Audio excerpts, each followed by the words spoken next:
Una vez más, los buenos días al país, a todos nuestros compañeros, y de inmediato saludamos y presentamos el comentario y la participación de nuestro compañero Nayib Chaede, Calderón y Villaverde. Gracias, José Luis Mendoza. Muy buenos días a todo el país.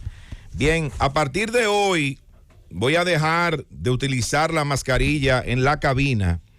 La voy a reservar, respire bien, para los lugares públicos donde hay grandes aglomeraciones de personas, en los lugares privados, también donde se produce una gran concentración de personas, pero a partir de ahora ya no la vamos a utilizar en la cabina como el resto de los compañeros de este programa, el mejor que tiene la República Dominicana, que es el gobierno de la mañana. Nayib, sea sincero, las chicas estaban pidiendo que usted se quitara la mascarilla. No. Sí. Las nayicistas. Sí, es señor. una decisión personal. Yo me tuve que hacer una prueba ayer. Sí. Pero, bueno, pues voy a cambiar pronto de decisión, porque está muy cerca de mí. Pero yo quiero saludar a don Álvaro Arbelo Hijo, que siempre inicia esta segunda parte, pero que está en un merecido descanso. Yo creo que ya en el día de mañana, muy probablemente, vamos a tener a don Álvaro con sus interesantes comentarios, orientando siempre al país. Saludos también a don Bienvenido Rodríguez Durán, Bienvenido Rodríguez León, doña Isabel Rodríguez, y a todo este magnífico equipo que compone el mejor programa que tiene la República Dominicana, sin duda alguna, el gobierno de la mañana. Una salutación especial para nuestro compañero, el diputado de la capital, Aníbal Díaz, quien está en un franco proceso de recuperación y que en el día de hoy estará aquí con nosotros haciendo un comentario, participando, ¿verdad?, de los debates de este programa. ¿Habrá habichuela con dulce otra vez? No me dijo nada de eso. Okay. No sé de habichuelas con dulce, no tengo la más mínima información con respecto a ese tema. Miren, señores, el consultor jurídico del Poder Ejecutivo, el señor Antoliano Peralta, dijo en este fin de semana pasado que el diálogo sobre la reforma constitucional va con o sin partidos. Qué bueno. Oigan lo que está diciendo el consultor jurídico del Poder Ejecutivo, cuando se supone que se realiza un diálogo para buscar un consenso, para buscar un entendimiento, para buscar un acuerdo, para buscar puntos coincidentes sobre un determinado tema. Sin embargo,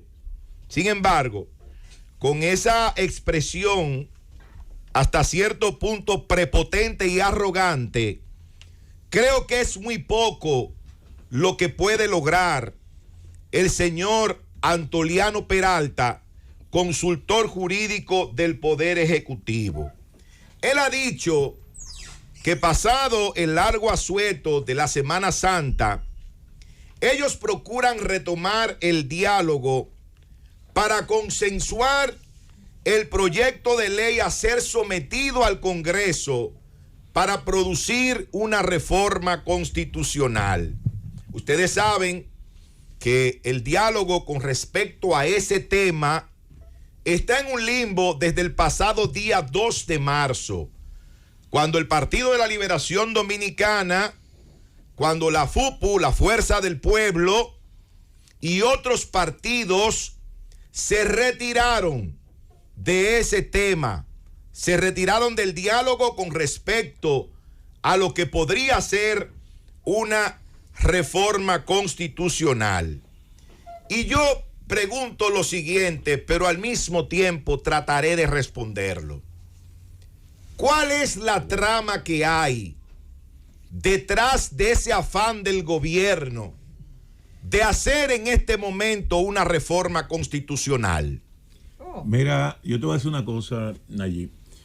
Cuando tuve la situación del gobierno al día de hoy, con todos estos escándalos a lo interior del gobierno, cuando tú observas el nivel de insatisfacción social que tienen amplios sectores de la sociedad dominicana, incremento de la tarifa eléctrica por un lado, un sector empresarial opuesto al desmonte de unos aranceles porque entiende que le van a afectar sus intereses.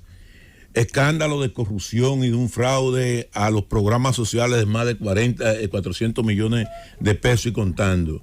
Obviamente que ese tema y esas declaraciones del señor Antoliano Peralta obedecen a una estrategia política para tratar de desviar el centro de la atención. ¿Por qué? Porque Antoliano Peralta sabe que la reforma constitucional es un pacto de carácter político, que por más cháchara que se dé en el Consejo Económico y Social, eso al final, donde tiene que debatirse y concluir, es lamentablemente en el Congreso Nacional.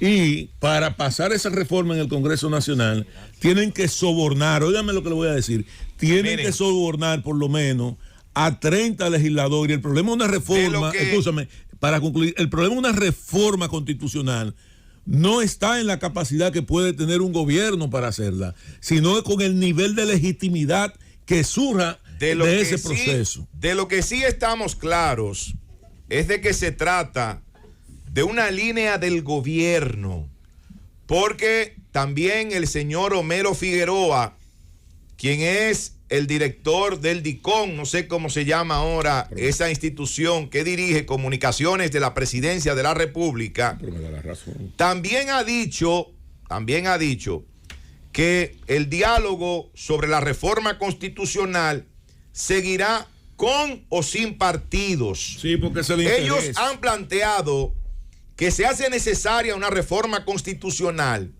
para establecer un ministerio público independiente, cosa que han estado diciendo desde su llegada al gobierno, de que desde ese momento tenemos en la República Dominicana un ministerio público verdaderamente independiente y que ahí están los hechos que hablan por sí solos, que demuestran la independencia que hoy tiene el Ministerio Público.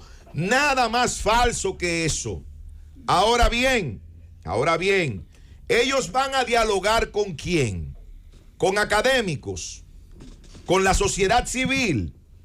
¿Tienen los académicos y la sociedad civil los suficientes legisladores para aprobar un proyecto de reforma constitucional? Ahora, hay otra cosa y es la trama a la que me refería. ¿Qué es lo que se busca? ¿Qué es lo que hay detrás de todo esto? Bueno, se abre el proceso de reforma a través de la aprobación de una ley de necesidad de reforma constitucional, que es una ley normal, una ley que no necesita una aprobación especial, que tampoco puede ser observada por el Poder Ejecutivo, donde se establecen los puntos que se van a modificar de la Constitución. Ah, pero hay otra cosa. ¿Qué sucede? Que una vez abierta la asamblea revisora, esa asamblea revisora de la Constitución de la República es soberana. Y cualquier asambleísta de los que estén ahí participando de la misma se puede levantar, y es precisamente eso lo que tienen planeado, se puede levantar y decir: yo tengo un punto que quiero que también sea sometido para la modificación de la Constitución de la República. ¿Y cuál es ese punto? ¿Cuál es ese punto que tiene tanto interés el gobierno? Y por eso el afán de insistir en abrir un proceso de reforma constitucional con la excusa del Ministerio Público, porque eso no es más que una excusa que la están utilizando para que se vaya al Congreso a tratar ese tema. Ah, ellos van a introducir otro punto que establezca que para ganar las elecciones presidenciales en primera vuelta no se requiera del 50% de los votos más uno, sino un porcentaje mucho menor. Esa es la realidad del interés, del afán que tiene el gobierno dominicano de introducir en este momento un tema como la reforma constitucional. Ellos no están interesados en ningún ministerio público. No, simplemente esa es la excusa para poder iniciar ese proceso de reforma constitucional que le va a ser muy difícil al gobierno, y que lo sepan desde ahora, porque los principales partidos de oposición de nuestro país no se van a prestar para eso. Ahora, yo le propongo algo a este gobierno.